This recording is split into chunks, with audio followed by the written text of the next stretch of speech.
So here we have Finn, and this week's video is of leash walking. I just want to give you a heads up that this video was filmed before I got your email telling me that his new name is Finn. So that's why I'm still calling him Fritz in this video. However, as soon as I got that message from you, we started working on name recognition with the new name Finn. So as you can see, here I am getting his attention, and then I am telling him this way.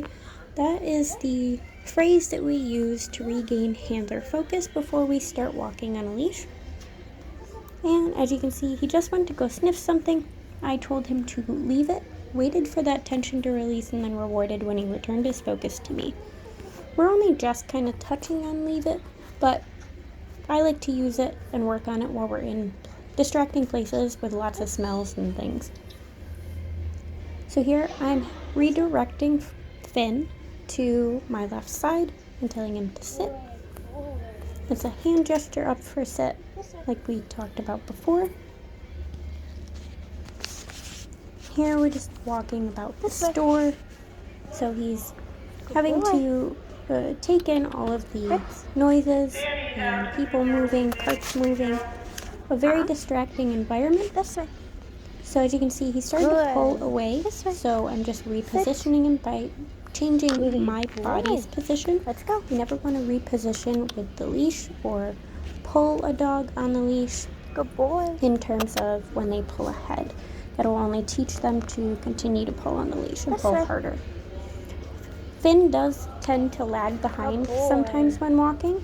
So just giving a gentle tug on the leash and telling him this way to keep him moving seems to really work for him. Good boy.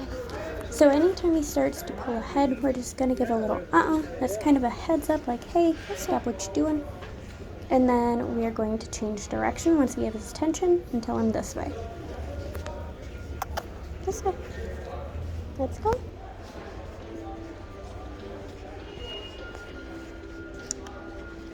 This way. Good boy.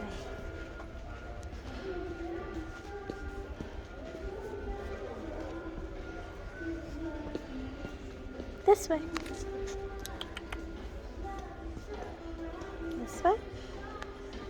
Good boy. Fritz, sit. Good boy. The rest of this video is pretty much the same. We're just working on our leash walking. I'm going to throw in a few sits and downs, but other than that, it's just leash walking and getting him to mind dwell on a leash. He's never really been a big puller so far, so it's pretty easy to get him to walk nicely on a leash, but making sure that we reinforce that so he continues to have that good behavior moving forward as he grows up. So just as a refresher, that hand signal down with the word down is for him to lay down. We want to wait until that belly hits the floor and all 4 feet are flat on the floor. When we're doing sit, it's a hand gesture up for sit, and we wait until that butt hits the floor and the front feet are down on the ground, like so. Here we're working on stay actually for a little bit, which we started touching on this week. So when I tell him to stay, if he repositions himself and moves, we're just going to put him back into roughly the same spot, tell him to stay, and then our release is okay.